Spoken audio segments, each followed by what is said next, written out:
come in the way. I'm rolling, guys. All right, good evening. This morning, slightly before 10 a.m., Lakewood Dispatch received a call of a possible garage collapse at Marine Towers West. Quickly, Lakewood Fire Department, Lakewood Police Department arrived at the scene, confirmed that there was in fact a collapse at Marine Towers West. At that time, we did a review, and it does not appear that anyone at this point has been harmed in that garage collapse. Since then, we've worked with our partners at West Shore and had a structural engineer come in to look at the building. And right now, they are shoring up the building so that they can go in and begin the excavation process. Have any of the search and rescue teams with the hard hats been in there yet? Chief? Yes, they have. They've spent most of their morning getting ready with the plan and shoring any areas. You know, after the structural engineer went in there, they've done a preliminary look. There's still quite a bit of debris to get through before they can confirm that everything's clear, and we're beginning that process very shortly. Any idea how many vehicles may have been crushed? I don't know how many have been crushed. We counted at over 24 vehicles in the building at this time. That were crushed? I would say that they're not all crushed. Oh, just that were in the garage. Right. Okay. Any idea yet on a cause, potential cause? No, not at this time. It's very preliminary, still under investigation. So there'll be, follow up after this, but not at this time. Chief, have you guys learned anything more about some of the residents said there may have been construction work going on inside that garage? We have not heard that from any residents. Matter of fact, the residents have all been evacuated. We did that fairly quickly this morning and throughout the morning, and everybody has found places to go and or with relatives or friends or other places to stay. That's going to be a question for the building maintenance and management company. Is it still saying that this is not believed to be criminal, purely structural? Right now, it's just investigation. It's structural. It's not criminal. Okay, and between the two towers, is the entire garage connected from each tower? No, they're actually separate structures. Okay. And the condo's garage was not damaged, correct? Other than maybe some minor... Just some minor stuff that we can see right now. Has the structural engineer determined if there's any additional risk of further collapse, either in the garage or the building? I do not know that. Right now, we're getting it shored up so we can go in and mitigate any potential hazards from happening, or find out if there's anything that needs to be handled in there. Once that gets done, then they'll do a complete assessment of the building, the structure itself, and then they'll open it back up. We're hoping to turn it back over to residents within the next 24 hours. Given the time of day this happened, it was just after a bunch of people left for work.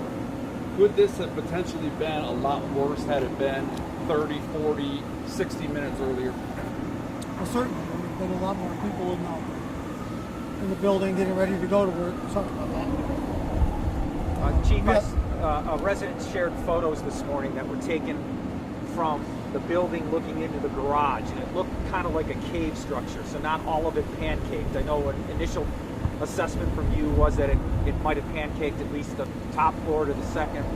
Have you had any further description of how much damage is in that garage? Because the photos I've seen and we have on our website show a much more open area. Yeah, I'm not sure exactly how much more damage and what the total circumference of the pancake collapse was. I do know that there was a pancake collapse.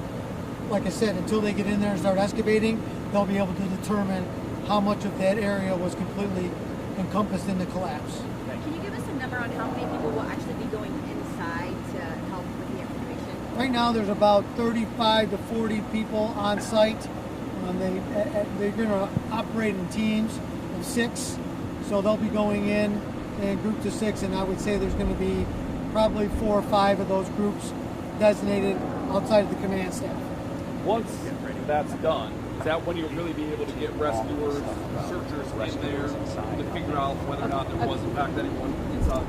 Yes, they're going to search and rescue as they excavate the damage. That's the point of, or the reason for the excavation, is to move debris.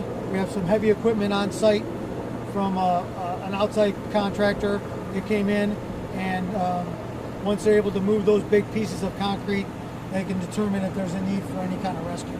Any idea how long that process will take? I do not. Any idea how long it might be before residents can get their cars out in front of them? Well, again, it's all going to depend upon the process. If they're moving these pieces, I really don't have an answer for that. Do you guys expect to be out here through the night? We're going to be out here as long as it takes to get the job done.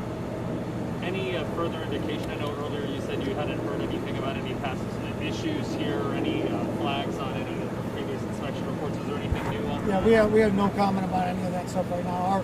Our main focus here is any type of potential life safety hazard and getting these residents moved back into their building. There is the city looking back through those inspection reports. Yeah, we're going to do a thorough investigation into that matter, absolutely. But as Chief said, our main focus right now is the residents that this is impacted. And do you know how many residents at this point live in the building? It's tough to say, probably a couple hundred.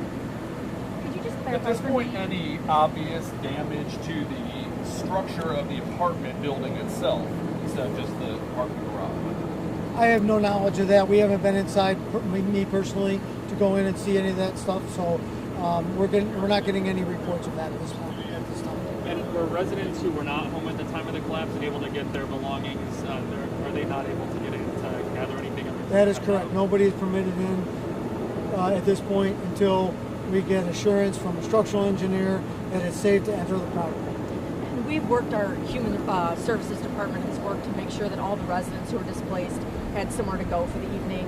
We've in fact gotten a couple residents into hotels, and we're working on finalizing a number that residents can call through the property management company for updates, for recorded updates. Are residents in that building, have they been asked to evacuate? They have not been, no. They were very neighborly in allowing us and the neighbors over here from the management company of Marine Towers West to go over and set up in their lobby, and Marine Towers East has been very, very helpful in assisting them in anything that they may need. In the true spirit of the holidays, they were very neighborly about that, and that's kind of where we're at. They also posted a number. Any member of Marine Towers West can go on our website, on our social media.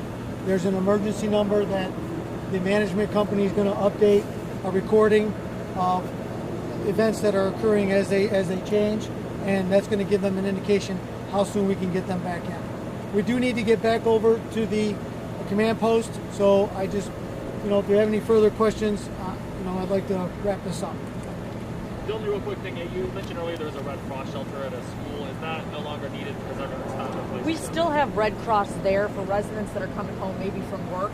At this point, no one is at the school. We've been able to locate all the residents right now. But again, people are coming home from work. We still have Garfield Middle School as being used as a place that residents can go until we find, homes for them overnight. All right, thank you, everybody. Thank you. Oh, with the hotline number?